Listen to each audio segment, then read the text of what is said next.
Hola y bienvenidos a este segundo episodio de Ocularis Tecnología, este spin-off, esta serie alternativa dentro de Ocularis que dedicamos a hablar de visión y tecnología.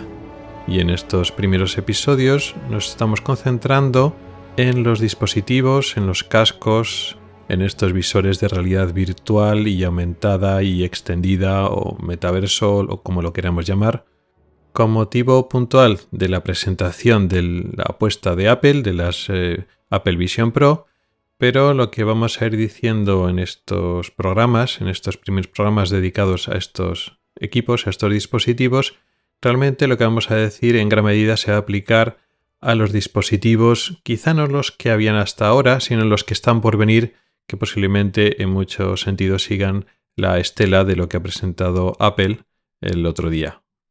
En el episodio pasado, en el primer episodio, hicimos un poco de introducción, lo que iba a ser este spin-off, este sub-podcast, esta pequeña parte, esta serie especial del podcast, y también ya centramos en el tema en estos tipos de dispositivos de realidad virtual y aumentada. Y hoy ya vamos a centrarnos en un tema concreto y lo vamos a desarrollar en profundidad. Un aspecto concreto de cómo funciona las gafas de Apple en concreto y luego podremos extrapolar en mayor o menor medida a otros dispositivos similares, y el tema de hoy es el seguimiento de la mirada. Cómo estos dispositivos, como en concreto las Apple Vision Pro, siguen la dirección de nuestra mirada para diversas tareas, diversos aspectos del funcionamiento del propio dispositivo. Y como veremos, el tema tiene más miga de lo que parece. No es simplemente, pues nada, diriges la mirada aquí y pues el dispositivo responde o utiliza esa información de esta manera y ya está. No, hay mucha más miga porque el movimiento de nuestros ojos, cómo nosotros organizamos y dirigimos nuestra mirada, no es lo mismo que cuando movemos nuestras manos o nuestros dedos o nuestros brazos. Pero antes de meternos en detalles de cómo funciona la visión humana y cómo funcionan los movimientos oculares de fijación, de seguimiento de estímulos, ¿para qué utilizan estos dispositivos la dirección de nuestra mirada? Porque al fin y al cabo, esa captura de esa información, que haya una serie de cámaras especiales que enfoquen nuestros ojos y un procesamiento de los chips, el cerebro, ¿no? Del sistema de procesamiento de estos dispositivos que tengan que estar a tiempo real haciendo estos cálculos, es una cosa complicada que requiere de mucho cálculo, de mucho procesamiento. Entonces, ¿para qué? ¿No? ¿Por qué es tan necesario? ¿No podemos evitarlo y hacer las cosas de otra manera? Bueno, pues todos los dispositivos, no las nuevas Apple Vision Pro que saldrán el año que viene, no, sino ya desde hace bastantes años todos estos dispositivos, todos estos cascos de realidad virtual y luego también los de realidad virtual y aumentada, utilizan, y es muy importante, este seguimiento, esta dirección de la mirada. El dispositivo tiene que saber hacia dónde estamos dirigiendo nuestra mirada, nuestros ojos, para lo que ya he explicado previamente en otros episodios, que es el Foveated Rendering o Foveated Rendering, así escrito. Como ya lo expliqué en el episodio anterior de esta serie y previamente en otro episodio anterior, incluso con más detalle, nosotros tenemos nuestra zona de máxima resolución de la imagen solo en el centro de nuestro campo visual. En el área del campo visual que corresponde en el centro de nuestra retina, que es la mácula y concretamente dentro de la mácula la fóvea. En el resto, conforme nos alejamos de la fóvea, la cantidad de receptores, la cantidad de fotorreceptores conos y bastones que tiene la retina va disminuyendo de su densidad. Esas células, esos receptores están más espaciados, con lo cual tenemos menos resolución de imagen. Es como si decir que los píxeles de nuestra retina se van haciendo más grandes y menos numerosos conforme nos vamos hacia la periferia de la retina y por tanto en la periferia de nuestro campo visual tenemos menos de resolución de imagen. Estos aparatos tienen que optimizar el renderizado de las imágenes que nos ofrecen. No tiene sentido que nos ofrezcan una imagen a máxima resolución en todos los 180 grados que nos pueden ofrecer de campo visual si luego después nosotros solo aprovechamos la máxima resolución en unos pocos grados en nuestra visión central de cada ojo. Y entonces lo que van a hacer es, en donde estamos mirando concretamente, nos ofrecen la máxima resolución, donde el máximo procesamiento de imagen, el máximo renderizado, y conforme nos vamos alejando a la zona periférica de donde estamos mirando, pues hacemos menos resolución, que realmente nuestros ojos no se van a percibir, no lo vamos a notar, y así ahorramos procesamiento de cálculo, y así gastamos menos batería, la batería dura más, el dispositivo se calienta menos y hace falta menos potencia de cálculo. Porque claro, algunos dispositivos, sobre todo antiguamente, realmente el cerebro pensante no estaba en el dispositivo, se conectaba en un cable a un ordenador o a una tablet o algo que es el que pensaba. Pero lo interesante, pues por portabilidad, es que sea la propia gafa independiente y con lo cual si el chip, si el procesamiento de las imágenes está en la propia gafas, pues cuanto menos trabajo inútil le hagamos, mejor. Con lo cual todos estos aparatos tienen ese Foveated Rendering. Y el de Apple también, ahí no hay nada nuevo. Pero Apple, y ahí esto es más importante, utiliza también esta información de la dirección de la mirada para una cosa totalmente diferente, que esto sí que es novedoso, que lo utiliza como la forma principal de manipular, de interactuar con la interfaz de usuario. Eso rompe un poco con la tónica habitual, porque lo que hacen otros dispositivos anteriormente es utilizar unos mandos de diferentes morfologías y diferentes funcionalidades que se tienen en las manos, ¿no? Y entonces con esos mandos pues interactúas con el entorno virtual o parcialmente virtual que tienes delante de los ojos. O incluso se podría hacer que utilizaras las manos. Y realmente también con el dispositivo de Apple se puede manipular. De hecho, en algunas ocasiones utilizas tus manos, tus dedos, tus brazos, tus manos para manipular. Pero ese es un uso complementario para algunas tareas, pero para la mayor parte de lo que es seleccionar, digamos, el ítem o la aplicación o el elemento de control que nos interesa interactuar con él, se usa la dirección de la mirada. Pues ¿cómo lo hace? Bueno, pues con este sistema de fijación sabe en qué zona del campo visual de que proyectan las pantallas están fijándose en nuestros ojos, y entonces eso sabe a qué zona del espacio tridimensional, a qué zona corresponde, con lo cual pues el interfaz virtual responde en consecuencia. Esto tiene dos consecuencias principales. Una consecuencia a nivel tecnológico, que vamos a mencionarla, pero no vamos a centrarnos mucho en ella, y otra consecuencia biológica. La consecuencia tecnológica es que aquí hace falta ser mucho más exacto que lo que utilizamos para el Foveated Rendering. Las cámaras o los sistemas de detección de la posición de los ojos y seguimiento de los movimientos de los ojos para hacer el Foveated Rendering, bueno, pues tienes que saber más o menos, ¿no? Entonces está apuntando a los ojos, por ejemplo, con respecto a la posición neutral de recto hacia adelante, están mirando 16 grados arriba y 25 grados a la izquierda. Bueno, pues igual no son 16, pero son 17 o 16 y medio hacia arriba. Tampoco es importante porque es en esa zona en torno a los 16 grados donde vas a poner máxima resolución, ¿vale? Para hacer el Foveated Rendering admites un grado de error que puede ser mayor con respecto a si tienes que utilizar esa información para manipular, para interactuar con la interfaz de usuario. Bueno, porque claro, el tamaño que tienen pues el control, el cual quieres seleccionar o que el sistema sepa que es el control que recibe el foco, pues claro, si el control tiene un tamaño concreto, no es más o menos por esa zona. Vale que no estamos hablando de un puntero, que sería, digamos, la máxima exactitud cuando utilizamos un ordenador, pues se podría asemejar más pues, al uso que hacemos de unos iconos que igual son un poco más grandes cuando interactuamos con interfaz táctil, pues una pantalla de una tablet o de un móvil, que no es tan exacto como un puntero, pero bueno, aún así, pues tiene cierta exactitud. De esa manera, Apple ha puesto un sistema pues más avanzado, más caro, que igual otros de sus, iba a decir competencia, pero bueno, yo creo que juegan en otras ligas, digamos decir, los cascos o los visores anteriores. De hecho, por lo que podemos leer, por la información que tenemos, la poca información que va saliendo ahora, el poco que ha salido en las gafas, pues hay una cámara de infrarrojos y una, vamos a decir, luz infrarroja, una cámara infrarroja que lo que hace es iluminar el iris, pero no con luz visible, sino con luz infrarroja, y luego esa cámara de infrarrojos que entonces detecta la posición del iris, cómo se va girando y comando el iris, y luego después con eso no te lleva directamente. No sé si hará falta unas fases previas de calibración o el aparato se autocalibra solo de alguna manera, pero tiene que haber un procesado ahí detrás para que gane exactitud este sistema.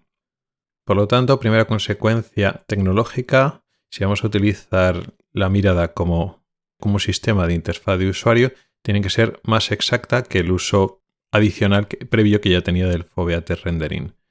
Con lo cual, pues hace falta más exactitud, hace falta más tecnología, más cara, con lo cual el aparato, por otras muchas razones, pero también se encarece en este sentido. Y la consecuencia biológica es que, como estábamos avanzando al principio, lo tomamos como un equivalente a mover el interfaz o interactuar con la interfaz con la mano o con el dedo. Hay diferencias importantes. No solo, claro, es mucho más rápido, es mucho más cómodo, puedes estar con los brazos relajados sin tener que levantarlos. Sí, todo eso es cierto. No manchas ninguna pantalla. Sí, todo son potenciales ventajas, pero hay otras cosas más importantes detrás de eso. Cosas que tienen que ver cómo funciona nuestro cerebro, cómo utilizamos nuestros sentidos y cómo utilizamos otras partes de nuestro cuerpo como el sistema musculoesquelético, nuestros brazos, nuestras extremidades. Aquí tenemos que hablar de sistema nervioso central, que es el cerebro y la médula espinal, y vamos a utilizar algunos términos biológicos como son aferencias y eferencias. Aferencias es toda la información, cualquier estímulo, cualquier transmisión nerviosa que va hacia el sistema nervioso central, de forma centrípeta de la periferia hacia el centro, toda la información que va hacia el sistema nervioso central. Y hablamos de eferencias, todo aquello que sale del sistema nervioso central a una estructura periférica, lo que sale de nuestro cerebro, lo que entra y lo que sale. Las aferencias, como podemos entender, casi siempre se tratan de los estímulos, la información que llega de los sentidos. Se trata de estímulos sensoriales. Y sin embargo, las eferencias son las respuestas de nuestro cerebro a los diferentes estímulos. Y son, para lo que nos interesa a nosotros, principalmente respuestas motoras. Hay otras respuestas endocrinológicas, glandulares, hormonales, etc. Pero lo que nos interesa son las respuestas motoras voluntarias. Y esto funciona de forma muy natural, muy típica cómo funciona nuestro cerebro de forma natural, con las pantallas, en especial las pantallas táctiles. Nosotros recibimos información sobre todo por la vista. Entonces nuestros ojos, nuestro sistema visual en global, no solo los ojos, sino nuestro sistema visual en global, lo que hace es mirar la pantalla y está recibiendo la información de la pantalla, de una forma muy parecida a cómo trabajamos en un entorno natural fuera del tecnológico. Y respondemos a lo que está pasando en la pantalla, respondemos al programa, a la aplicación, al sistema, con respuestas motoras, concretamente respuestas motoras de nuestros brazos, nuestras manos, nuestros dedos. Interactuamos de forma indirecta con el sistema a través del teclado o del ratón, o de forma más directa con nuestros dedos sobre la pantalla. Lo llamo de forma directa porque lo que vemos lo estamos manipulando, o sea, llamamos el dedo, nuestra mano, a exactamente ese objeto que estamos viendo en la pantalla, y el ratón o el teclado es una manipulación, es una eferencia indirecta, porque digamos que los dedos, las manos no están yendo directamente hacia la pantalla.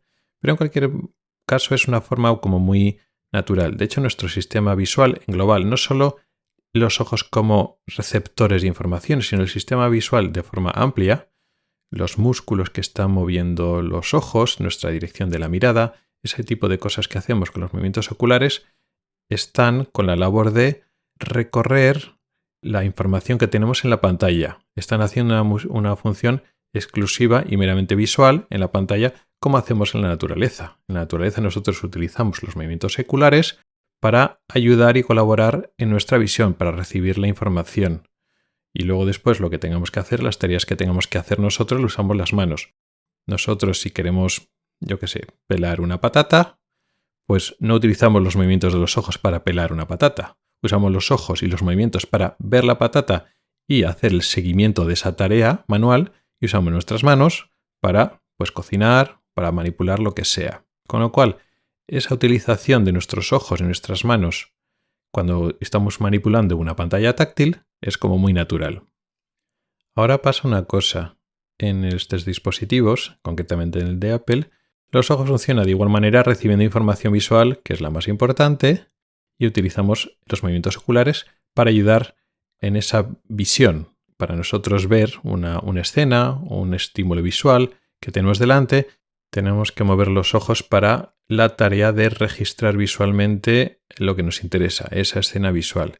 En ese uso es como siempre, es totalmente natural, intuitivo, involuntario y lo hacemos sin ningún problema. Pero simultáneamente estos movimientos oculares tienen una función eferente, lo que tradicionalmente es una función motora, pero del sistema musculoesquelético normal. Es decir, nuestros brazos, nuestras manos, nuestros pies no los vamos a utilizar, aunque el sistema musculoesquelético.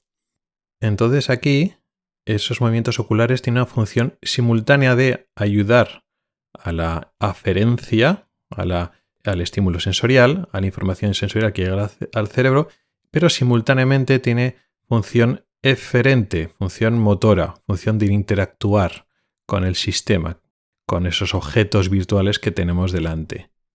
Y eso hace que puede ser que no sea tan natural como el uso de las manos. Veremos que eso son todo un poco elucubraciones. Luego puede ser supernatural, pero aquí podemos poner una pega, que hay que solventarla y hay que solucionarlas de algunas maneras. Una de las pegas que puede aparecer en este contexto es que los movimientos oculares no son tan voluntarios como los movimientos que podemos hacer con la mano o con un brazo. Esto puede sonar un poco raro porque, claro, mis ojos los controlo yo, no son movimientos involuntarios. Pero bueno, ahora vamos a ver que con esto hay que explicarlo un poquito más. Vamos a recordar un poquito lo que aprendimos en EGB o en primaria, esos conceptos básicos de ciencias naturales, esos fundamentos de biología. Sabemos que la mayoría de los animales vertebrados, y el ser humano también, realizan movimientos, realizan eferencias, que pueden ser estos movimientos voluntarios o involuntarios.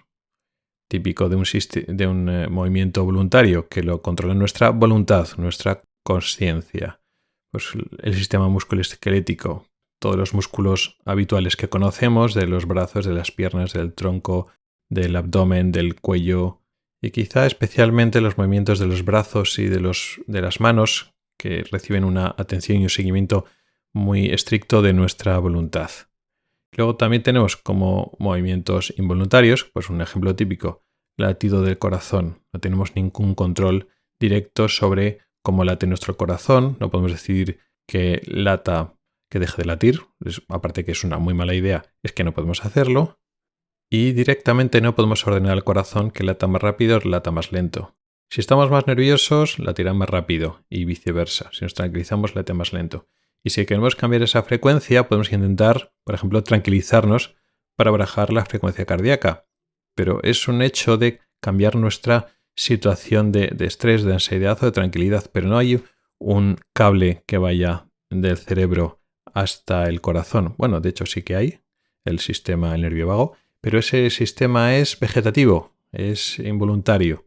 O sea, no hay una conexión de nuestra voluntad, de nuestra consciencia directamente con el corazón. Estos serían, dos ejemplos típicos de lo que es un movimiento voluntario, que lo hacemos con nuestra voluntad, y un movimiento involuntario, totalmente ajeno y escapa a nuestra voluntad. Y bien, esta separación de movimientos voluntarios e involuntarios, o movimientos reflejos, si lo queremos llamar así, para un nivel EGB, pues está bien, pero es demasiado simple, no refleja realmente la realidad.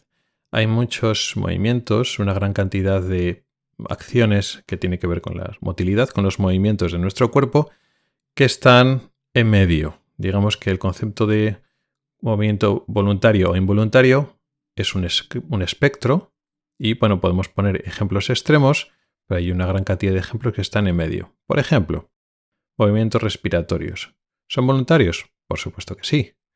Podemos decidir hacer una inspiración fuerte, aguantar la respiración, podemos controlarlo, pero eso lo controlamos cuando queremos, cuando la voluntad se fija. La mayor parte del tiempo estamos respirando sin control. Nuestra voluntad no se está fijando en respirar, pero no dejamos de respirar. Ni siquiera hay que esperar a que al dejar de respirar notamos que nos ahogamos y tenemos que activarlo de nuevo. No, ese sistema funciona más o menos automáticamente. Incluso otros movimientos que pensamos que es del sistema musculoesquelético tradicional, que decimos esto es totalmente voluntario. Sin embargo, no es tan voluntario. Por ejemplo, temas de postura corporal y de la espalda son voluntarios en el sentido de que, bueno, nosotros queremos estar agachados, inclinados, erguidos, sí, pero luego después el control fino postural del equilibrio se va haciendo automáticamente por partes del cerebro que no tienen que ver con nuestra voluntad.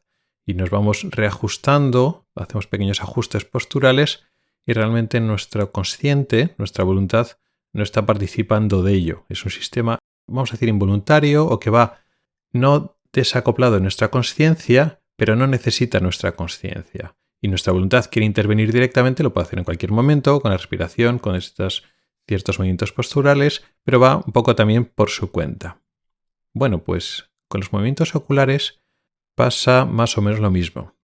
Son teóricamente voluntarios, es cierto. Nosotros podemos girar la mirada hacia donde queremos. Nada nos obliga, nadie nos está arrastrando los ojos hacia donde no queremos. Todo eso es cierto. Pero no son tan voluntarios. Nuestra voluntad realmente suele hacer un orden general. Bueno, quiero mirar hacia esta dirección.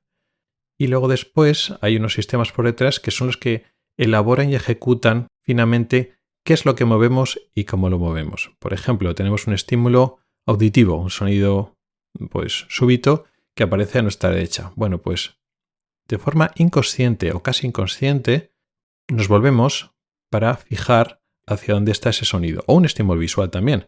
Aparece algo, de repente, súbitamente, en una zona periférica de nuestro campo visual e inmediatamente, en parte involuntariamente, giramos para ver, para centrar ese origen de ese sonido o ese estímulo visual. Bueno, pues, ¿cómo se elabora ese movimiento? En parte es involuntario, no pensamos en ello. Por ejemplo, cuando tenemos que girarnos hacia la derecha o hacia la izquierda bastante, un número de grados importante, no giramos solo los ojos o no giramos solo el cuello. Normalmente se reparte el movimiento total entre el giro del cuello y el giro de los ojos. Pero no somos conscientes, no estamos diciendo, bueno, ahora voy a girar el cuello 20 grados y los ojos 15 grados para un total de un desplazamiento de 35 grados que necesito hacer. Todos esos cálculos nuestro cerebro los hace, pero no nuestra voluntad. Nosotros no somos conscientes de que estamos moviendo parte del cuello, parte de los ojos, y cuando el ángulo es pequeño solo movemos los ojos. Todo eso no lo decidimos voluntariamente. No, ahora voy a mover solo los ojos, ahora voy a mover el cuello y los ojos. No, el movimiento sale de forma espontánea. Si nos obligamos a decir no muevo el cuello, pues lo hacemos, pero es difícil. Tiene que estar la voluntad ahí. Y eso, por ejemplo, los oftalmólogos lo notamos mucho en ciertas exploraciones que hacemos nosotros. Pues, sobre todo, por ejemplo, en la exploración de fondo de ojo, pues le pedimos al paciente que mire a diferentes posiciones de la mirada, ¿no? Y tú le dices, bueno, mueve, pero los ojos, pues a la izquierda. Inconscientemente, para mirar a la izquierda se busca un estímulo. Pues voy a mirar, pues mira, al perchero que hay en la izquierda. Y automáticamente gira los ojos y el cuello. Y dices, no, el cuello no. Y entonces le sujetas un poco la cabeza y entonces gira los ojos. Y le dices, bueno, ahora mira para arriba. Pues inconscientemente, aunque le has dicho que no mueva el cuello y la cabeza, pues muchos lo siguen moviendo, pero no por nada, sino porque es que es tan automático que hace falta un esfuerzo voluntario para decir no, que es que muevo la cabeza, es que ni soy consciente de que estoy girando la cabeza y la giro. Hasta ese punto de parte inconsciente y la elaboración concreta de esos movimientos son involuntarios. Otro ejemplo, cuando estamos leyendo, no leemos de seguido. Nos puede dar la sensación de que estamos haciendo un movimiento continuo de los ojos que se van desplazando de forma continua, como si fuera, yo que sé, un coche, un tren que hacen un movimiento continuo en una línea y cuando acaba la línea va a la otra línea. No es así. hacemos pequeños saltitos, movimientos sacádicos, que ahora lo explicaré en más profundidad, pero no somos conscientes de que nuestros ojos van dando saltitos. Y vamos diciendo, bueno, ahora hago un saltito y ahora otro más. Ahora esta línea he dado 8 saltitos, en la siguiente línea voy a dar 10 saltitos. No, nosotros no elaboramos esos movimientos, no elaboramos el número de saltitos, simplemente vamos leyendo y eso va saliendo solo. Con lo cual, realmente no estamos elaborando los movimientos oculares, mientras que con las manos, hasta cierto punto, sí que tenemos un control más fino. En nuestra voluntad, nuestro yo consciente sí que tiene un seguimiento más fino, más exacto de cómo estamos moviendo nuestra mano, nuestro brazo. Pero con los ojos no, los ojos van un poco a su aire. Como acabo de adelantar, para leer utilizamos pequeños saltitos, lo que llamamos movimientos sacádicos, que son movimientos muy rápidos, en el cual el ojo va de una posición A a una posición B y el recorrido intermedio entre A y B es tan rápido que incluso no es visible para el ojo humano. Nosotros cuando vemos a otra persona, le estamos viendo a una persona a los ojos y le vemos leer o le vemos mover los ojos por cualquier otro sitio, podemos fijarnos en esos movimientos sacádicos, pero para nosotros es un salto. De repente el ojo está en un sitio y automáticamente está en el otro sitio. No le estamos viendo recorrer como el ojo arranca de la posición A, acelera, coge más velocidad y luego frena hasta llegar a la posición B. No, nosotros no lo vemos. Cuando registramos un movimiento sacádico con unas cámaras de estas que toman muchos fotogramas y luego puedes verlo a cámara lenta y ultra lenta, entonces sí, vemos que efectivamente es un movimiento que arranca, acelera y luego frena, pero eso es tan rápido, ocupa tan pocos milisegundos que es invisible para nuestra visión normal. Y estos movimientos sacádicos lo utilizamos para todo, no solo para leer. Cualquier imagen estática que tenemos delante la recorrimos con movimientos sacádicos. No vamos recorriendo con movimientos lentos toda la imagen, ni un texto, ni nada de eso. De hecho, los movimientos lentos, aunque existen, son mucho menos importantes de lo que podemos pensar. ¿Y eso por qué? ¿Por qué no recorremos una imagen con movimientos lentos para recorrer una pantalla o una escena visual que tenemos delante? Bueno, pues es muy sencillo. El ojo funcionaría más o menos como una cámara fotográfica y necesitamos unos instantes para que la imagen se fije en la retina. Me explico. Nosotros cuando queremos registrar algo, pues necesitamos que la imagen quede fija, estática, durante un pequeño instante en la retina, quede proyectada en la retina de forma estática, que permanezca una mínima cantidad de tiempo para que esa impresión, esa información visual que llega a los fotorreceptores, se transmite. Y una vez ya tenemos esa impresión, esa instantánea, pues entonces ya podemos desplazarnos otra vez. Si estamos haciendo un movimiento continuo, estamos desplazándonos continuamente, no estamos dando tiempo a los circuitos de procesamiento que hay en la propia retina. Ya no os he hablado del cerebro, que también, sino en la propia retina hay unos circuitos de procesamiento que elaboran las imágenes, que dibujan los perfiles de las siluetas de los objetos, elaboran también los colores, porque los colores se tienen que procesar y elaborar. Una parte en la retina, otra parte en el cerebro, y hace falta una cantidad mínima de tiempo para que esas neuronas trabajan. Si hacemos un movimiento continuo, no hay un solo instante, de un instante para otro, según se va moviendo el ojo, están llegando información diferente, la información, los fotones, la información de un estímulo que se proyecta en un punto de la retina, en el instante siguiente se proyecta en el receptor, en el fotorreceptor de al lado, con lo cual se corre toda la imagen en dirección contraria a la dirección de la mirada. Se vería la imagen constantemente movida y no se tendría buena calidad de imagen, se vería siempre borrado. Con lo cual, aunque los movimientos lentos existen y tienen de forma concreta alguna indicación o alguna función, la mayor parte de las veces en objetos estáticos, incluso en objetos en movimiento, solemos utilizar movimientos sacádicos. Con lo cual, estos movimientos sacádicos, estos saltitos, es un poco la base de nuestro movimiento ocular y por tanto la base motora de nuestra visión, de cómo vemos. Estamos viendo con máxima definición eso que tenemos en el centro de nuestra mirada. En la fobia lo registramos bien, también registramos lo que hay en el campo visual periférico, por supuesto. Entonces, ahora hemos registrado y entonces tenemos escaneado una pequeña parte de la escena que tenemos delante, pues lo que hay en la pantalla, por ejemplo, o en la escena que tenemos con el visor este de realidad virtual o mixta o aumentada.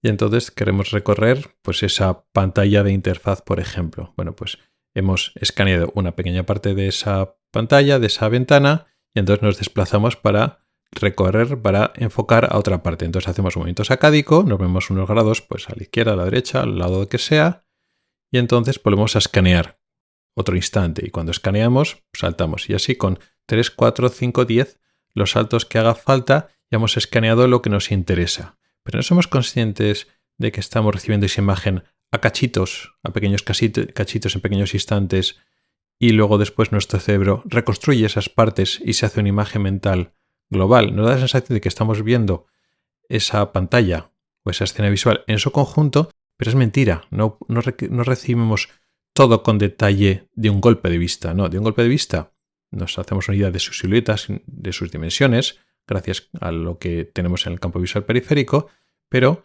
recogemos todos los detalles y tardamos unos instantes, lo que nos cuesta hacer esos saltos, esos movimientos sacádicos para hacer un escaneo correcto. Claro, y aquí hago un inciso. Esta información, que es en parte involuntaria, también es o sería útil para las personas que nos presentan esa interfaz o esa información. Por ejemplo, una página web. En la página web, cuando estamos visitando la web que sea, como hemos dicho, no cogemos toda la información de golpe. Vamos haciendo pequeños movimientos sacádicos y vamos escaneando. Y vamos saltando de forma sistemática de arriba abajo y de izquierda a derecha. Normalmente no. Vamos saltando en las cosas que más nos llaman la atención. Es más, y nos detenemos para escanearlo, para coger más información en los elementos que despiertan más nuestra atención, nuestro interés. Y esa información de qué es lo más interesante para el usuario, qué es lo primero que se fija, en qué lugar de esa web se detiene más tiempo a mirar. Esa información sería súper útil, pero ahora no la tienen, porque hasta ahora nada registra nuestra mirada. Hasta ahora, bueno, pues sí, lo que hace es clic, pero bueno, a veces estás mirando o estás haciendo caso a una cosa y no estás haciendo clic. Bueno, pues con el scroll, pues estás recorriendo una página y se detiene más en este texto, en esta imagen o en este control. Vale, bueno, porque está delante del usuario, porque ha hecho el scroll hasta ahí. Bueno, pues tienes cierta información, pero no es una información tan útil como si pudieras saber dónde está mirando el sujeto. Eso sería muy interesante. Pero es que además, eso, para los que les preocupan por la privacidad, eso es una información que coges del usuario, que robas del usuario de forma involuntaria.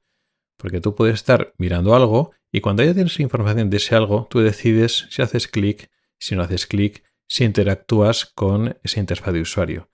Pero cuando estamos en una fase previa, cuando estamos recibiendo información, ya estamos dando, si realmente pueden coger información de la información esta mirada, están cogiendo información nuestra antes de que nosotros realmente hayamos visto todo, porque es en el proceso de ver, escanear y entender lo que tenemos delante, donde ya están cogiendo información nuestra sin que nosotros interactuemos voluntariamente. No estamos moviendo, tocando en ese control, no, sino sin tocar nada, ya saben lo que nos estamos fijando y lo que nos está llamando la atención.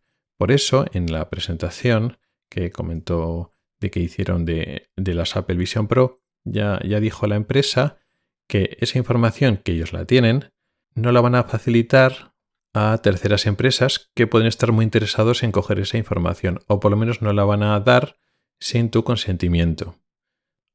Luego después te podrás creer o no te creer lo que pueda hacer Apple, o puedes pensar que Apple sí que va a utilizar la información para ella misma. Luego eso ya depende de la confianza que tenga cada uno en esa empresa. Pero bueno, por lo menos han pensado en ese tema y ellos están dando sus garantías, que te creerás más o menos, de que no, de que esa información es involuntaria y no se la van a dar a nadie sin que tú lo dejes, sin que tú des el consentimiento. Pero bueno, dejando ese inciso aparte, el problema, la clave de esto es que tú estás utilizando estos movimientos sacádicos para ver. Estás en una etapa previa al querer interactuar con lo que estás viendo si solo estás escaneando lo que tienes delante. El proceso normal es tú ves lo que hay en la pantalla, lo que quieres interactuar, tú haces tus saltitos, tus movimientos sacádicos y es cuando has escaneado, es cuando utilizas tú tu mano para interactuar, para seleccionar y luego hacer clic en el icono o el elemento del control que tú quieras hacer. Pero aquí no ocurre así. En los interfaces que nos han enseñado, tú en cuanto miras a un icono, ese icono queda resaltado y hay una animación para informarte que está resaltado. Tú haces otro movimiento sacádico y entonces es otro icono u otro elemento del control que es el que estás mirando, el que queda resaltado. Pero claro, queda resaltado sin que tú quieras hacerlo. Si tú solo estás mirando, tú no sabes lo que es eso y cuando quieres saber lo que es eso, automáticamente has interactuado sin querer. Y eso puede resultar inadecuado e incluso molesto para algunas personas, depende de cómo hayan resuelto esto. Esto no quiere decir que sea un problema insalvable, sino bueno, es una situación que cualquier persona, cualquier empresa que quiera hacer este tipo de interfaz controlado con la visión, tiene que solucionarlo de alguna manera. Tiene que probar y hacer ajustes hasta que esto salga de forma más natural, porque tiene ese problema inicial, ese hándicap. Si según estás mirando los elementos de la interfaz, las cosas que interesante empiezan a saltar y a hacer cosas raras, eso a uno le puede poner nervioso y empeorar mucho la experiencia, porque tú no quieres interactuar, ni cambiar, ni tocar nada, y sin embargo estás tocando sin querer. Tú no puedes evitar no mirar, porque si no, no interactúas. Y si miras, no puedes evitar hacer los movimientos sacádicos, porque con esos movimientos sacádicos es como estás viendo, como estás obteniendo información. Pero esos movimientos sacádicos están haciendo saltar y mover iconos sin que tú quieras. ¿Cómo se soluciona ese inconveniente? Bueno, con tiempo y acostumbrándose, como todo. Pero hay unas estrategias que son posiblemente las que haya utilizado Apple para, bueno, facilitar la adaptación. Por ejemplo, que haya un pequeño tiempo de latencia para que se seleccione el icono. Y en este contexto de tiempo de latencia pueden jugar un poco con las animaciones. Como vimos en la presentación, pues cuando un icono se selecciona, es decir, cuando lo miras, pues hay una animación sutil que se viene un poquito para adelante y pues el icono, que antes era más plano, pues si tiene varios elementos dentro del propio icono, pues como se separan, se hace como más tridimensional. Entonces pueden jugar con un poquito de latencia, un poquito de retraso entre que miras algo y entonces se va seleccionando, se va iniciando esa animación, pues pasa una pequeña latencia para que no sea según está recorriendo, todo empieza a saltar, todos los iconos se empiezan a mover, a cambiar de estado y es un poco descontrol, esa sensación de que todos estás desorganizando y moviendo todo el interfaz, sino que bueno, no, pues solo cuando te fijas una cosa se mueve y cuando se separa se mueve, pero un poco a su ritmo para que eso no se descontrole. Pero claro, hay que tener mucho cuidado porque si ese tiempo de latencia no es muy corto, la navegación y la apertura de aplicaciones y, digamos, recorrer y trabajar con esa interfaz sería muy lento, sería peor comparado con otros dispositivos. Claro, si ellos te quieren presentar, utilizar las Apple Vision Pro en un trabajo de ordenador, de hecho puedes coger el propio trabajo del ordenador y empezar a utilizarlo con pantallas virtuales. Pero resulta que cuando estás interactuando con esas aplicaciones de ordenador, vas más lento porque pues, hay un tiempo de latencia y las cosas se activan más lento que cuando estás con el ordenador, pues con el ratón, que vas más rápido. Bueno, pues al final, aunque la experiencia sea pues mucho más inmersiva y tienes pantallas más grandes, al final te quitas el visor y sigues trabajando de forma convencional porque, bueno, con la pantalla plana del ordenador, pues no es tan inmersivo, no es tan bonito, pero va más rápido. Con lo cual tampoco pueden tener una latencia grande. Entonces tienen que jugar un poco con esos pequeños milisegundos, una pequeña latencia, no en la interfaz, ya explicaremos posteriormente que la latencia no nos interesa en la respuesta del propio aparato, pero sí en cómo responde los iconos o los sistemas de control a la mirada, a seleccionarlos con los ojos. Y ya como último tema para tocar hoy, relacionado con el uso de la dirección de la mirada, de nuestra mirada para interactuar con los interfaces, es un problema curioso, que es un problema con las 3 dimensiones. Una de las cosas que más destaca este aparato es la experiencia inmersiva en 3D, como pueden separar perfectamente la imagen de un ojo, la imagen del otro ojo, sin tener que hacer pues esas cosas de los filtros de colores o filtros cromáticos.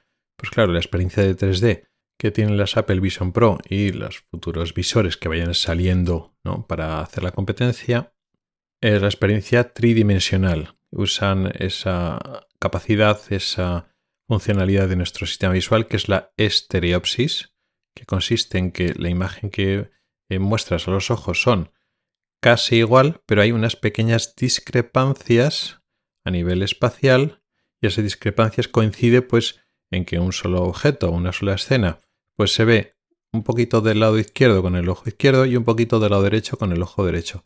Esas pequeñas discrepancias, lejos de producir problemas de fusionar esas dos imágenes en una en el cerebro, al contrario, producen una sensación de 3 dimensiones mejor. Se produce a través de esa capacidad de nuestro sistema visual que se llama estereopsis. Y esa estereopsis se puede conseguir porque cada ojo tiene una pantalla independiente y entonces pues ese sistema se puede hacer. Teóricamente es el dispositivo perfecto para las películas en 3 dimensiones y luego tendrá otras aplicaciones, por supuesto, también a nivel de software, no solo para películas. Bueno, pues en este contexto tan tridimensional, tan novedoso que puede hacer el uso de la estereopsis y las 3 dimensiones como experiencias virtuales, pues muy superior a lo que puedes hacer con una pantalla de ordenador, táctil, etc., pues este nuevo sistema de utilizar la mirada es bastante más bidimensional de lo que quisiéramos, sobre todo en comparación con el sistema, digamos, más tradicional, que es el que han utilizado otros visores antiguos, que son mandos que llevamos en las propias manos o incluso pues, guantes o el uso de las propias manos, los propios dedos. ¿Por qué digo esto? Bueno, por ejemplo, las propias gafas de Apple tienen unas cámaras delante y unas cámaras hacia abajo que pueden registrar el movimiento de lo que estamos haciendo con nuestras manos, tanto justo debajo de las gafas, de los visores, si estamos con las manos reposadas abajo en nuestro regazo, o también si las tenemos delante. Además, de hecho, tiene un sensor LiDAR, que es como una especie de sensor radar, pero con láser, que lo hace incluso mejor que las cámaras tradicionales. Digamos, hace un escaneo de lo que está delante y alrededor de las gafas a corta distancia, no a muy larga distancia, y entonces sabe la posición de nuestra mano en cada momento. Entonces, si tenemos un elemento virtual delante nuestro, y ese elemento virtual tiene una posición en el espacio tridimensional, una posición X, Y, Z, vamos a llamarle pues, X el eje horizontal, Y el eje vertical y Z la profundidad. Entonces, dos objetos que están uno delante de otro, pues se cambian el eje Z, lo que está por detrás, lo que está por delante, pues tiene un valor diferente de ese eje Z. Si nosotros estamos interactuando con esos interfaces virtuales con las manos, como también se puede hacer con el aparato de Apple, pues el aparato sabe en todo momento en qué posición está nuestra mano en el espacio, en el eje X, Y, pero también en el Z. Y por ejemplo, como lo mostraban en la presentación, podemos coger una ventana de un bandito que está justo en la parte inferior de la ventana y podemos desplazarla pues arriba, abajo, izquierda, derecha, en los ejes X e Y, pero también lo podemos desplazar en el eje Z, lo podemos acercar o alejar con un gesto natural de nuestras propias manos, los dedos, y cogemos la ventana y la acercamos o la alejamos. Ahí el funcionamiento es perfecto. Estamos interactuando perfectamente con las 3 dimensiones y de forma muy natural. Sin embargo, cuando estamos dirigiendo nuestra mirada a una zona concreta de la pantalla, pues estamos mirando a esa zona concreta de la pantalla. Tenemos definido el eje X y el eje Y. Podemos decir, bueno, pues estamos mirando a una zona del campo visual que está pues 13 grados a la izquierda y 14 grados arriba. Ya está. Vamos a suponer que tenemos dos ventanas y está justo en la misma posición, digamos X-Y, pero están una detrás de otra.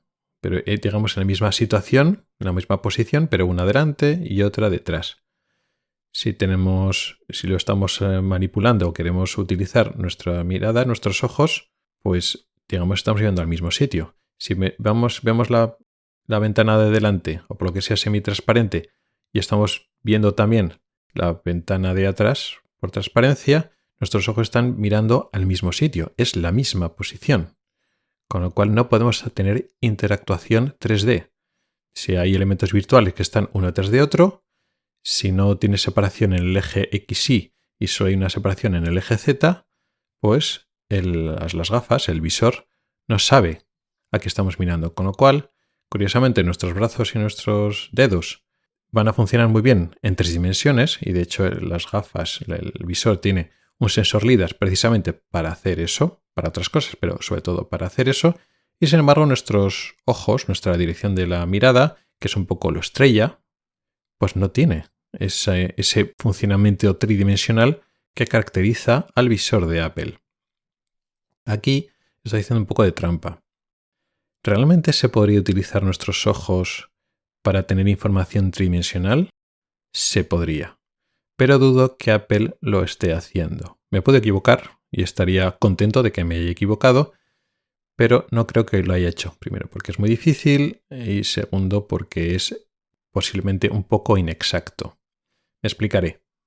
Vamos a volver al ejemplo que acabo de dar de que tenemos una ventana por detrás de otra. Pues si tenemos una ventana virtual que está pues, justo delante nuestro, en la posición 0, 0 en los ejes X, Y, justo delante.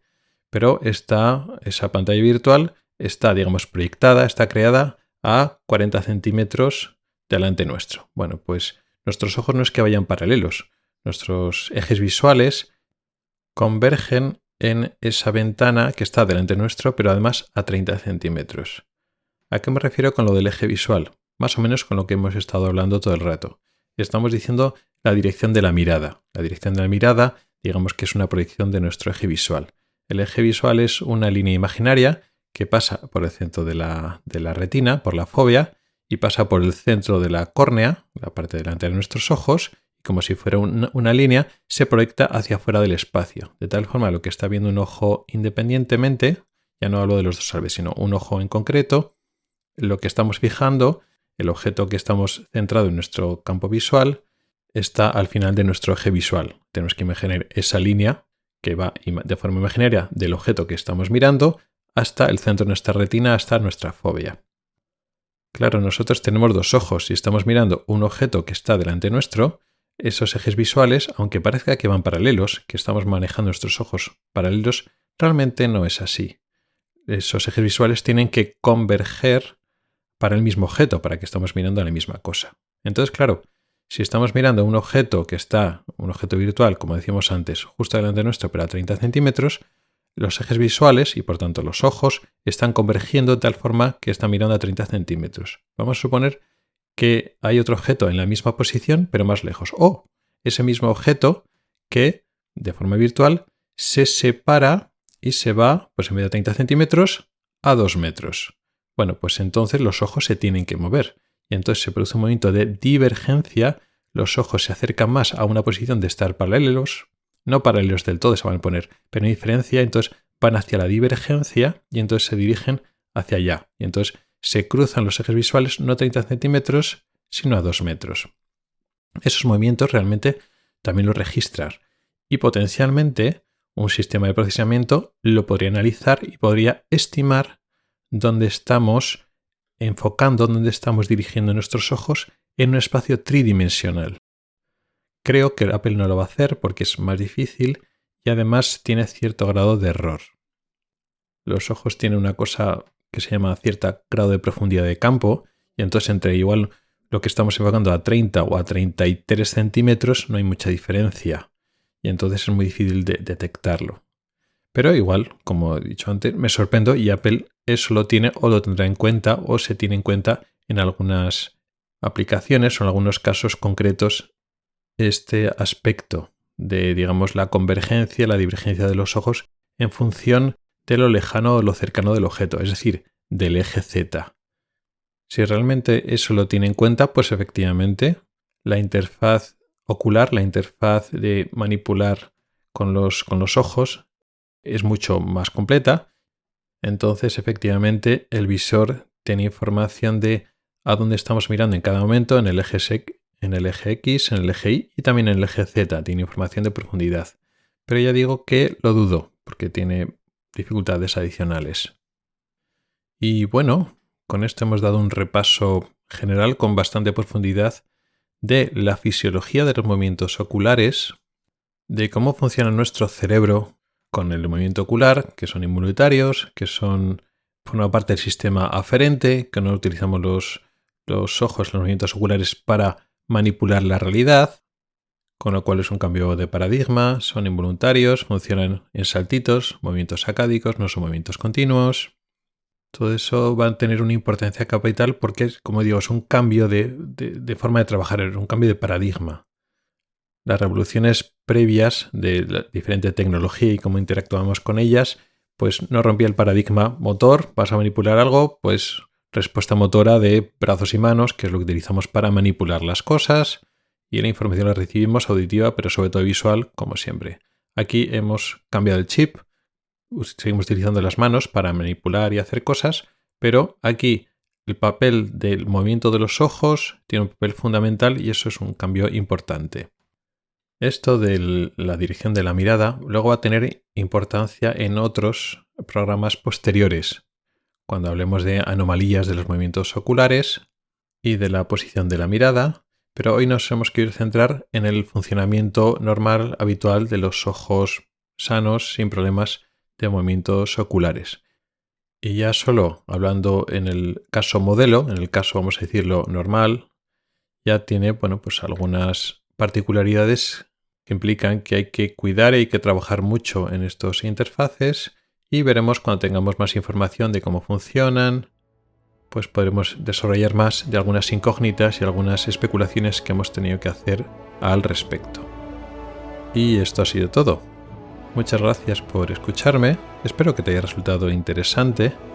En las notas del programa tienes los métodos para contactar conmigo, para comentarios, dudas, sugerencias.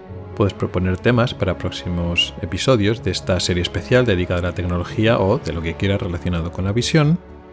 Y nos oímos el próximo episodio. Adiós.